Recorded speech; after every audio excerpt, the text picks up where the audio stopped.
ومعنى حسوس له laga yaabo ilaahay inuu ina gaarsiiyo barnaamijka 10 sanadooda ilaa iyo 2035 2035 inaynu arki doono natiijadiisa ilaahay ina gaarsiiyo haddii la yiraahdo tusaale u noqon doono dalka Somaliland dhammaantii magaalooyinka waxaan I also salute and welcome the UN EEC and UN Habitat and other organizations who participated in developing this plan. waxa weeyaan adduunyada balaankan master plan muxuu yahay horta haddii magaalo la isugu yimiday oo aynu nimadoon meel wada degnay ma socon karana niba meeshuu doono inuu iska dego oo horumarna la gaadho waa maya waxaa agteeda joogaa wanaa lagu faraxsanahay oo aan ku kalsoonahay weliba wasiirka howlaha guud xuseen caydiid waxaan rajaynayaa wasiir dowladda cidda mas-uulka uga ah dhulka oo wasaaraddaada wasiirada kale iyo dowladda inta kale waxa weeye howlo kale ay qabteen magaalooyinka waan degnay oo حسين وسيرك مركز حميد يجوا وين هي لكن وانسكو وانس عشان يلا لكن هالجيسة مركز دي بقول نقضوا على جالة هذا أو مثلاً حكيم كويلاين تام مسوي شو قال كان مقالة هالجيسة وأن هبين أردن بابور أنا جانس أركينين وأردن أسبتال غرمرتا أتكلي قالوا بينه سهبين كي عداء ونعطم وفق مركز شوقي ماستر بلان ما بقي ياسك روحه يهي بدي لكن ما أنت هداد مقالة أبحضه وحكو قبل نسا حاجات مرتا مركا مقالين كأنه وسي روحه وبحيهين إندي بلو النقضو وأنا لقوة دواجي هالكا سيدان كو سعونين السعونين وهي مقالة دي بان سكو وضع نبدنا مركا هور نبا ميشو دونا لو أدقي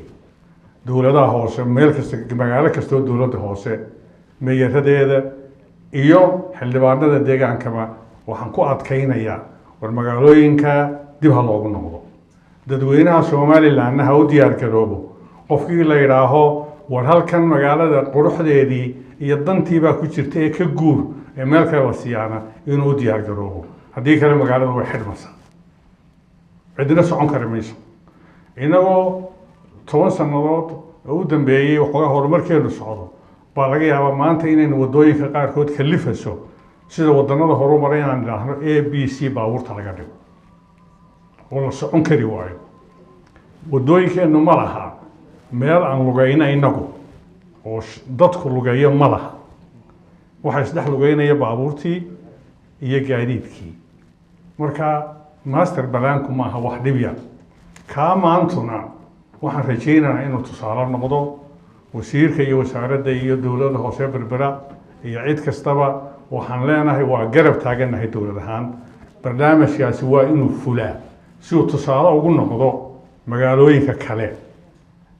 dadka ajnabiga inoo imanaya ama tuuris ha ahaado ama maalgashi ha rabo uu yimaado markii ugu horeysa wuxuu eegayaa sida u dhisan tahay magaaladu iyo sida loo socdo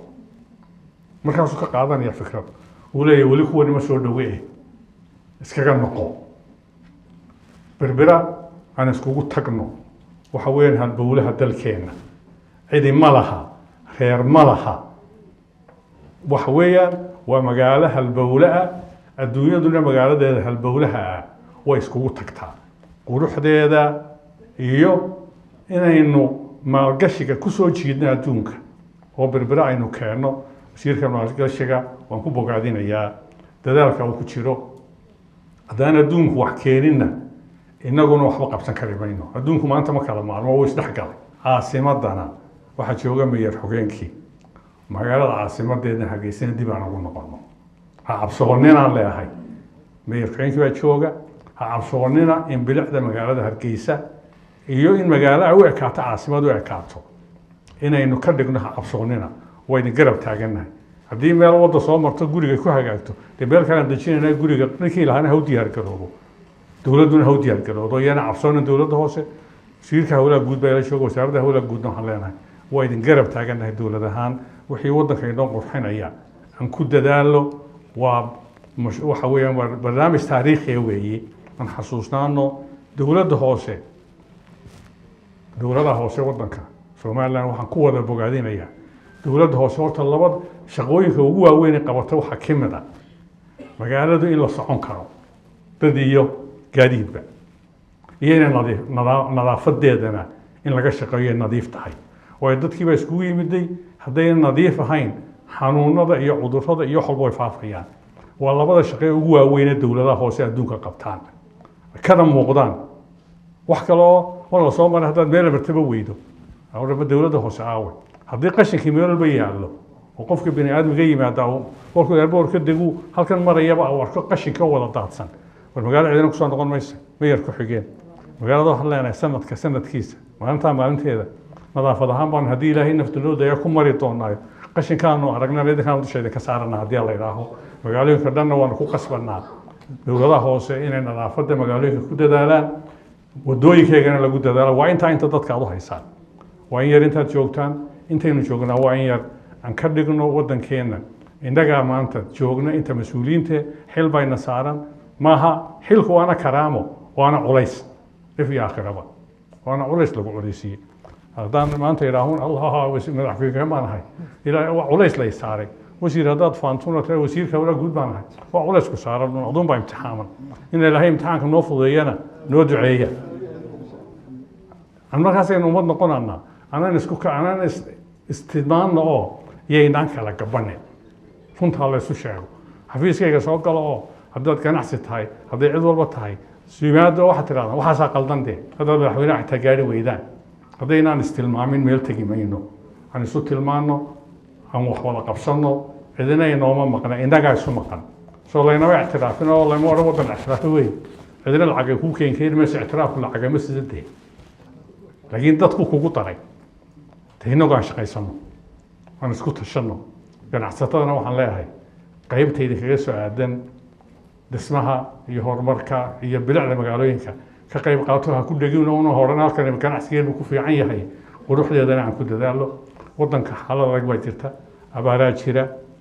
xoolaan lahayn xoolaheenni khatar bay ku jiraan gacanta ilaahay baan ku badbaadi karnaaye aan ilaahay barino wixii aan haynana aan isku tashanno oo ganacsatada weliba waxaan leeyahay maanta ugu baaqayaa wardad iyo duunyaba abaartii meel adag bay gaadhaye waa kaalintiinnii waa maalintiinnii ee jeebka gacanta geliya allah idin barakeeya baan idin leeyahay aad iyo aad baan idin wada salaamayaa asalaamu calaykum waraxmatullahi wabarakaatu